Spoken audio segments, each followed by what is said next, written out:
You mean to tell me if Steve Harvey, your favorite comedian, you mean you've been waiting for him to do stand-up for 15 years now? Don't ever not include baby oil in your love life. You are missing one of the great inventions. Baby oil ain't really for babies. The indictment alleges that those individuals facilitated the freak-offs. They booked the hotel rooms and stocked them with the supplies, including drugs, baby oil. They be having these big mansion parties, and the mansion party, the whole mansion is a party, and then it's a separate party in the little rooms. You see, everyone knows the king of comedy side of Steve Harvey. The man with $1 million smile, the suave talk show host, the guy giving life advice on how to succeed in relationships and careers. But what if I told you there's a side to Steve Harvey that the cameras never capture? A side darker than you'd ever expect. Steve Harvey is the of comedy. Baby oil ain't really for babies. It's for your damn baby. We've all heard about Diddy's secretive, controversial parties that shook the music industry. But what if I told you that rumors are now swirling about Steve Harvey playing the same game, only in the comedy world? In Hollywood, you never acted. They be having these big mansion parties, and the mansion party, the whole mansion is a party, and then it's a separate party in the little rooms. It may sound bizarre at first, but in the same way Diddy is known to control certain aspects of the music industry through his lavish, secretive parties, some sources claim Steve Harvey is doing something similar in the comedy world. But before we get into that, let's take a look at the strange connections between Harvey and Diddy himself. Rumor has it that Steve Harvey has been a puppet of Diddy for years, and Diddy has used Steve Harvey as a tool to wash his image in the public's eye. The media personality has featured Diddy on his various shows, conducted interviews, and openly praised him on social media platforms. For starters, Harvey once invited Diddy and Snoop Dogg to his legendary Steve Harvey show, which ran from 1996 to 2002. At the time, the M's of Biggie and Tupac, both within a span of 6 months in 1996 and 1997 respectively, had sent shockwaves through the hip-hop community. The East Coast-West Coast rivalry had reached a tragic climax, leaving fans mourning the loss of two of the genre's most prominent figures. Amidst the grief and speculation surrounding these events, Harvey extended invitations to Sean Diddy Combs and Snoop Dogg to appear on his show. The show's format allowed for engaging conversations, and Harvey saw an opportunity to bring together two influential figures to address the prevailing tensions. Both Diddy and Snoop Dogg accepted Steve Harvey's invitation, marking a significant moment in the aftermath of the tragedies. The episode, which aired in the late 90s, showcased a candid and reflective conversation between the three men. They discussed the impact of Biggie and Tupac's deaths on the hip-hop community, and at one point, Diddy even revealed that Snoop was his friend. Yo, Steve, check this, man. All that East Coast, West Coast stuff is a bunch of media hype. It's been my dog from day one, you know what I'm saying? It's all good between me and him. That's my people. The interview sparked varied interpretations among audiences. Some perceived Steve Harvey's intention as a genuine effort to quell the violence associated with the East Coast-West Coast rivalry that had gripped the hip-hop world. However, skepticism lingered among certain fans who were not easily swayed. The reason for this doubt stemmed from the perceived incongruence in Harvey's choice of guests. If the primary aim was truly to bring an end to the long-standing feud, skeptics argued, Harvey could have chosen other representatives from the respective factions involved. Instead, he opted for Snoop and Diddy, two figures whom many believe to be connected to the unfortunate events surrounding the untimely deaths of Tupac and Biggie. For context, according to Suge Knight, Snoop might have been in on Diddy's plan to remove Tupac from the picture. During the explosive podcast segment, Suge highlighted the close relationship between Tupac and Snoop, citing the rapper's contributions to All Eyes on Me and how it propelled Snoop to stardom. Afterwards, he insisted on addressing any possible involvement Snoop might have in the events leading up to Tupac's M Night, then made a number of claims against Snoop, one being that the rapper knew something was about to go down in Vegas and had informed Daz Dillinger not to go to Vegas with the rest of the death row crew the night of Tupac's shooting.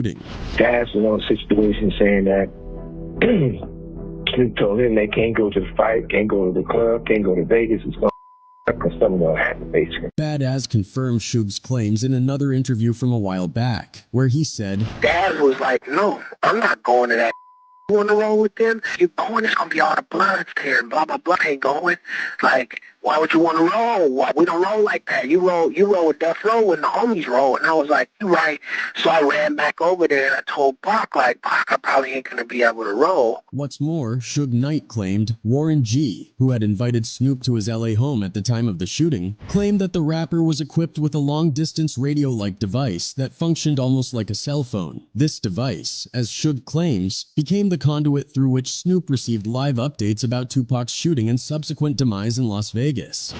Warren did a thing where he was on a talking where it was doing out there, and he said that Snoop had a radio. These claims may seem wild, but they are not even half of all that Steve Harvey is allegedly doing behind closed doors. It's said that Harvey was allegedly a regular at Diddy's parties and was even known for his stepdaughter, Lori Harvey, to wealthy insiders, including Diddy himself. There have been rumors swirling around for a while now, claiming that Steve might have out his daughter. A while back, Lori Harvey sat down with E! News host Adrienne Bailon in a video interview released recently and said she often hears claims that she is in a relationship with someone whom she hasn't even met in person. Lori, who on a few occasions was spotted with the bad boy honcho, insisted that she never dated the musician, a revelation that has now left fans wondering if that was indeed a confirmation that Diddy may not be who we all thought he was. However, that was not the story in the media then.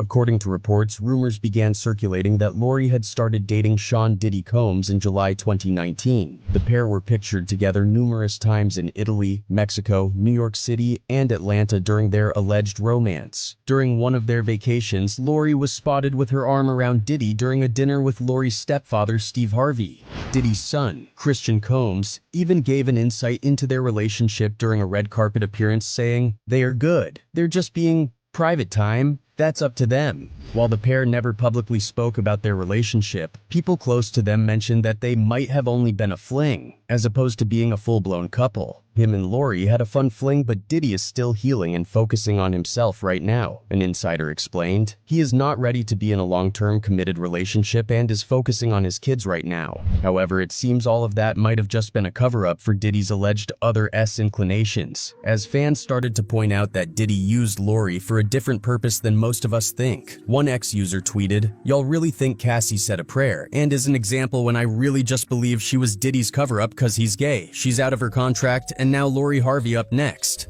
In any case, some fans are claiming that Steve Harvey allegedly picked Lori to Diddy in order to hide his own secret affairs with Diddy. Apparently Harvey, known for his family values and his wholesome image on daytime television, has a dark secret hiding in his own home. Multiple sources have hinted at the existence of a secret dungeon in Harvey's mansion, allegedly used for private underground parties involving gay men. This isn't just a baseless rumor. On popular gossip forums like Lipstick Alley, users have shared shocking insights into Harvey's private life. Stories claim that Harvey would indulge in gay host secretive events at his mansion that, much like Diddy's freak-offs, involved behavior far removed from the public persona he projects. For years, people have whispered about Steve Harvey's connection to these underground circles, suggesting that his outward homophobic remarks might be a cover for his personal indulgences. This brings us to the larger question: is the Steve Harvey we see on TV the real Steve Harvey? Or is he hiding something much more sinister? Behind every scandalous man, there's a trail of destruction, and Steve Harvey's ex-wife Mary Harvey knows that better than anyone. He never mentioned that he was married, so he never said that he was in a relationship, just nothing. With a child, nothing. Mary first met Steve while working at a department store. Initially, she wasn't interested in him and even admits to being somewhat cold. But Steve's persistence won her over, describing him as a gentleman who treated her differently from other men. He stood out to her for his sweet gestures and respect for her independence. He didn't even force her to do traditional household chores like laundry. Their first date at a comedy club, followed by a stop at Denny's, marked the beginning of a relationship that appeared promising but quickly unraveled into turmoil. It wasn't long before Mary discovered shocking secrets about Steve. 3 years into their relationship, she learned through an unexpected phone call with Steve's mother that he was already married to another woman named Marcia. At the time, Mary was living with Steve in a town home, completely unaware of his marital status. Her and I, we were just kind of chatting on the phone, and she said, "Well, what are you and Steve doing?" I said, "Well, we're talking about getting married." I was just trying to be funny. So she said, "Well, how he gonna marry you when he's already married?" The news devastated her, How could she be thinking of a future with him when he was still entangled in another marriage? This revelation shattered her trust in Steve, setting the stage for the difficulties that lay ahead. Although Steve's actions were deceitful, Mary stayed with him, and the relationship continued to face more challenges. One particularly painful incident involved a woman named Terry, with whom Steve had an affair. Terry went so far as to write Mary a letter, detailing the nature of their relationship and the intimate moments she shared with Steve. In a twisted move, Steve convinced Terry to uproot her life and move to his location, promising marriage, only to abandon her in an apartment, leaving her hungry and emotionally wrecked. Terry later wrote a book, changing names but still documenting her experiences with Steve, a stark reminder of the multiple lives affected by his choices. Amid the emotional roller coaster, Mary had her own relationships within the entertainment industry, including a friendship with actress Cassie Davis from Tyler Perry's shows. When Cassie was struggling financially, Mary lent her $40,000 to help. However, once Mary and Steve divorced, Cassie distanced herself, never repaying the money or reaching out. During the pandemic, Mary saw a video of Cassie celebrating and bitterly commented, "Are you jumping because you owe me my money?" The financial and emotional betrayals Mary endured only deepened as time went on. Steve's public persona of having risen from homelessness to success is also questioned by Mary. Harvey was never homeless a day in his life. According to her, Steve was never truly homeless, as he always had a roof to sleep under, whether it was hers, his mother's, Marcia's, or one of the other women he was involved with. The closest they came to homelessness, according to Mary, was a year into their relationship when Steve begged her to quit her department store job and go on the road with him. They traveled from city to city for his comedy gigs, occasionally sleeping in parks during long drives. This period, while financially unstable, was nothing like the narrative of destitution that Steve often claims. Perhaps one of the most troubling stories Mary shares involves their son, Winton.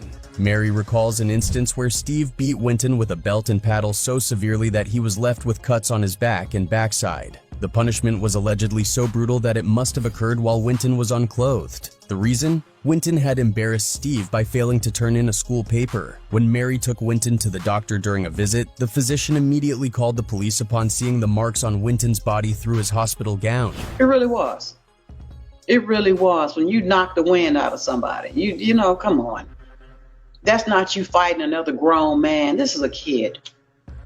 This was a kid. Mary wanted to file a police report to protect her son, but she was blocked from doing so, and Winton was sent back to Steve. The trauma didn't end there. Winton was forced to board multiple flights arranged by Steve's team, despite Mary's attempts to intervene. Years later, Mary's relationship with Winton remained strained, as Steve allegedly manipulated and controlled their son's contact with her. When Winton went to college, Steve disenrolled him after a visit from Mary, sending a bodyguard in the middle of the night to retrieve Winton's belongings from his dorm room. The situation escalated with Winton's girlfriend calling Mary in distress, saying that Steve's bodyguards had forcibly removed him. Mary's attempts to involve the police were futile, as they only spoke with Steve and assured her everything was fine. The emotional distance between mother and son grew, exacerbated by Steve's tight control. Anyway, Steve Harvey and Mary ended their relationship in 2005, after which Steve moved on and married Marjorie. Fast forward to 2017, Steve Harvey found himself at the center of another controversy when he kissed a transgender woman on his show. But I had got tipped off that there was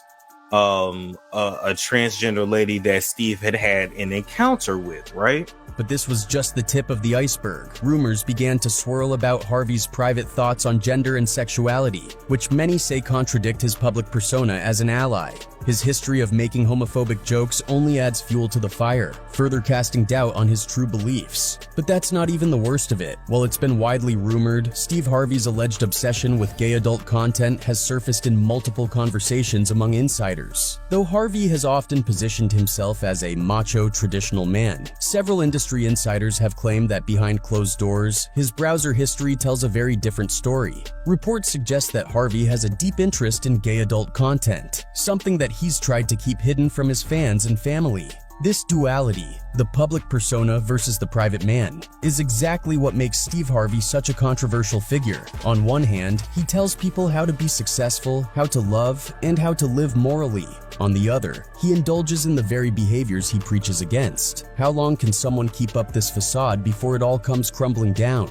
Now let's circle back to where this all began. Steve Harvey's alleged involvement in Diddy's infamous parties. While Diddy's wild freak-offs have long been the stuff of legend in the music industry, fewer people know about Harvey's participation. It's been reported that Harvey was a regular at these secret parties, engaging in the same kind of indulgent behavior Diddy has become infamous for. In fact, there is a recently resurfaced clip of Steve talking about baby oil, and fans are convinced that he learned all about its uses during Diddy's freak-off parties. Don't ever not include baby oil in your love life. You are missing one of the great inventions. Baby oil ain't really for babies. These rumors only solidify the idea that Steve Harvey has built his career on double standards. He condemns certain behaviors in public while partaking in them privately, and much like Diddy, Harvey's true self is hidden from the spotlight. For years, comedians and insiders have tried to hint at Harvey's hidden lifestyle, but it's only now that people are starting to take these accusations seriously. So who is the real Steve Harvey? Is he the man we see on TV, offering family-friendly advice and making people laugh? Or is he something much darker? The allegations, rumors, and insider testimonies paint a picture of a man who has lived a double life, one of success and family values in front of the cameras, and one of indulgence and secrecy behind them. While we may never know the full truth, what we do know is this: Steve Harvey's hidden side is starting to emerge, and the comedians and insiders who have known him all these years are beginning to speak out. Whether or not Harvey will address these claims remains to be seen, but one thing is for sure: the truth always has a way of coming to light. Anyway, that's it for this video, folks. Bye.